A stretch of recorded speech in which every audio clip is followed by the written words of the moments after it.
fungsi kurikulum dalam rangka mencapai tujuan pendidikan. Fungsi kurikulum dalam pendidikan tidak lain merupakan alat untuk mencapai tujuan pendidikan. Dalam hal ini, alat untuk menempa manusia yang diharapkan sesuai dengan tujuan yang diharapkan. Pendidikan suatu bangsa dengan bangsa lain tidak akan sama karena setiap bangsa dan negara mempunyai filsafat dan tujuan pendidikan tertentu yang dipengaruhi oleh berbagai segi, baik segi agama, ideologi, kebudayaan, maupun kebutuhan negara itu sendiri. Dengan demikian, di negara kita tidak sama dengan negara-negara lain. Untuk itu, maka yang pertama, kurikulum merupakan alat untuk mencapai tujuan pendidikan nasional.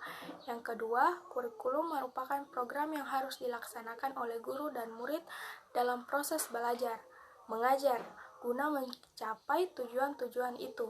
Yang ketiga, kurikulum merupakan pedoman guru dan siswa agar terlaksana proses belajar mengajar dengan baik dalam rangka mencapai tujuan pendidikan. Baiklah, materi selanjutnya yaitu fungsi kurikulum bagi siswa. Kurikulum akan mempermudah peserta didik dalam memetakan apa yang harus ia kerjakan dari waktu ke waktu, sesuai dengan evaluasi yang dilakukan oleh guru setiap 3-6 bulan sekali. Selanjutnya yaitu sebagai acuan dalam belajar, karena dengan adanya kurikulum, siswa mampu memahami apa yang harus ia capai, serta bahan pembelajaran apa yang harus dikuasai mereka. Selanjutnya, fungsi kurikulum bagi pendidik. Bagi pendidik ataupun guru, fungsi kurikulum sangat berguna dalam penerapan cara mengajar, karena mereka dapat mengikuti struktur yang telah dibuat dalam penyampaian materi ataupun evaluasi yang akan diberikan kepada peserta didik nantinya.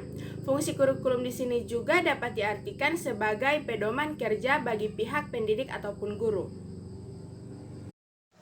Fungsi kurikulum pada orang tua adalah sangat vital dan krusial. Orang tua memiliki banyak waktu untuk membimbing anaknya di rumah. Guru hanya menjadi provokator ataupun penerus daripada ilmu-ilmu lain, dan kemudian peran orang tua lah yang membimbing anaknya di rumah. Dalam penerapan kurikulum K13, orang tua diikut sertakan untuk membimbing anaknya. Namun, para praktisi ataupun para pengkritik lembaga-lembaga pendidikan mengkaji bahwa sekarang orang tua lebih mempertanggungjawabkan anaknya dalam hal mendidik itu lebih ke guru. Tapi yang sebenarnya diikut sertakan dalam dunia kurikulum, apalagi penerapan K13 sekarang, orang tua lah yang menjadi provokator utama dalam membimbing anaknya.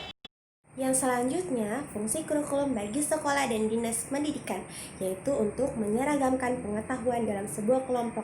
Selain itu juga menyesuaikan pendidikan yang berada di suatu tempat yang memiliki letak geografis, keadaan sosial, serta budaya masing-masing. Selanjutnya adalah fungsi kurikulum bagi kepala sekolah. Seperti yang kita ketahui, kepala sekolah merupakan pemimpin dan manajer yang sangat menentukan dinamika sekolah menuju gerbang kesuksesan dan kemajuan di segala bidang kehidupan.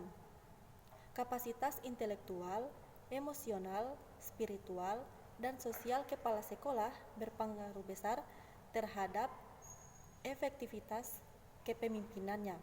Dalam hal ini, fungsi kurikulum bagi kepala sekolah adalah sebagai barometer atau alat pengukur keberhasilan program pendidikan di sekolah yang dipimpinnya. Kepala sekolah dituntut untuk menguasai dan mengontrol apakah kegiatan proses pendidikan yang dilaksanakan itu berpijak pada kurikulum yang berlaku atau tidak. Fungsi kurikulum selanjutnya yaitu fungsi kurikulum bagi pengawas.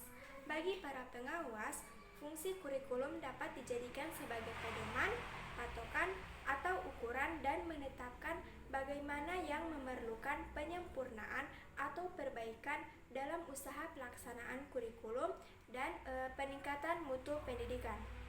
Fungsi kurikulum bagi masyarakat yang pertama ikut memberikan bantuan guna memperlancar pelaksanaan program pendidikan yang membutuhkan kerjasama dengan pihak orang tua atau masyarakat.